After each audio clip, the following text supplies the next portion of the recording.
right, so today we're going to try something a little different. Okay. We are going to deep dive into Japan, Sounds fun. but like through the lens of an actual trip itinerary. Oh, interesting. So basically, you're listening to this, Yeah. and by the time you're done, you've already gotten back from like the coolest Japan trip ever. Oh, wow. So it's like a virtual vacation almost. Yeah, exactly. Like we're bringing back all the best bits. All right. So we're looking at this 7-day Kyakugo essential Japan itinerary. Mm-hmm. And right off the bat, day one, they hit you with a private transfer from the airport. Smart. Right. I mean, who wants to deal with all that after a long flight? Especially in a place where you maybe don't speak the language or know your way around. Exactly. And then you get whisked away Yeah. to Shinjuku. Shinjuku. Now that's an interesting choice. Right. Like when you think of Japan, you're thinking temples and Zen gardens. Cherry blossoms. Peaceful, quiet. Yeah. But Shinjuku's like skyscrapers and neon lights. Exactly. It's like they're throwing you right into the heart of modern Japan. I kind of love that. Yeah, it's bold. Then on day two, you get the more like traditional Japan, Okay. like with visits to Zojoji and Sensoji temples. Oh, those are beautiful. Yeah, and they have a guide with you, so it's not just like, Oh, right. Yeah, just wandering around. yeah, like you get the stories and the context. Because, I mean, those places are steeped in history, you know? Totally.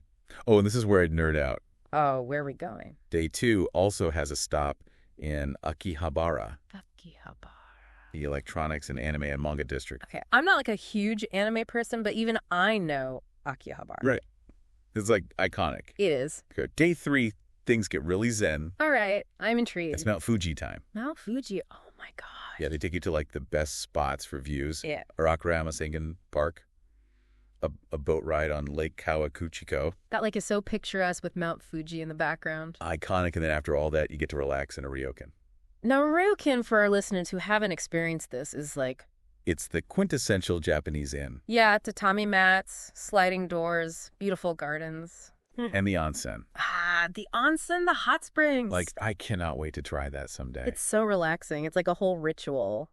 Okay, day four, we're going back in time a little bit. Time travel. To Ayashi no Sado village. It's this preserved village with traditional houses and crafts. Oh, wow. So you can see how people used to live. Yeah, it's like a living museum. That sounds fascinating. And then, get this, we have the Toyota Museum. The Toyota Museum, huh? Yeah, I was a little surprised to see that too, but it actually makes sense. Yeah, because Japan is known for its cars. Right, like they're a leader in technology and innovation. And the museum shows you like the whole history of the Japanese car industry. From those tiny little early models to like the sleek modern cars they have now. So it's not just about looking at old cars, it's about understanding Japan's journey, you know? Totally. And then we arrive in Kyoto. Ah, Kyoto. I feel like this is the Japan everyone imagines. It's magical. The itinerary has you walking across the Togetsukyo Bridge. Oh, that bridge with the mountains in the background. Yeah. So pretty. Then there's the bamboo forest. I've seen pictures of that place. It looks so serene. It does. And of course, Kinkakuji, the Golden Pavilion. It's literally covered in gold leaf, right?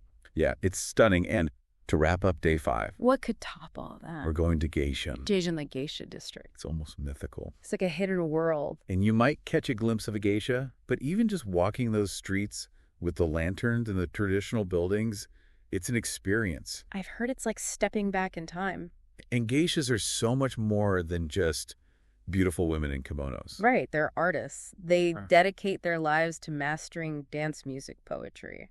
A whole other level of cultural immersion. Definitely. Okay, day 6, we start off in Nara at the Tedeji Temple. Oh, that's the one with the giant Buddha statue. Yeah, it's massive. And then outside, there are all these friendly deer roaming around. You can like pet them and feed them, right? Yeah, it's so cute. And then after Nara, we're off to Osaka. Osaka. Now that's a city that knows how to have fun. It's known for its vibrant street life, especially in Donbori.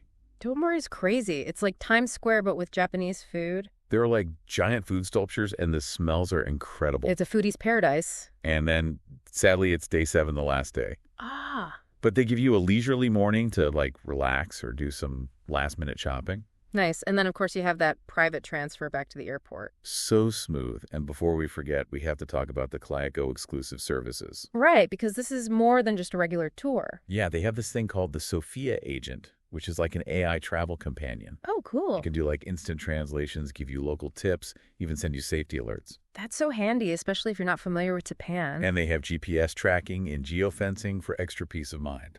It's like having a personal guide in your pocket. Exactly. So in just 7 days, you've gone from the neon lights of Shinjuku to the Zen gardens of Kyoto. You've seen Mount Fuji. You've soaked in an onsen. You've even learned a little bit about Japanese car history. That's a lot to pack in. It is, but it's all about those contrasts. Yeah, like you're getting the best of both worlds, the traditional and the modern. And as you're listening and planning your own trip, Yes, listener. think about what really speaks to you. Yeah. What are your must-sees? Do you want to hike up Mount Fuji? Or lose yourself in the beauty of Kyoto? Maybe you want to just spend all your time in Akihabara. That's the beauty of travel. You get to choose your own adventure. And Japan has something for everyone. It really does. So go out there and explore. And create your own essential Japan experience. Exactly. I'm ready to book my flight. Me too. All right, folks, until next time. Happy travels, everyone. Sayonara.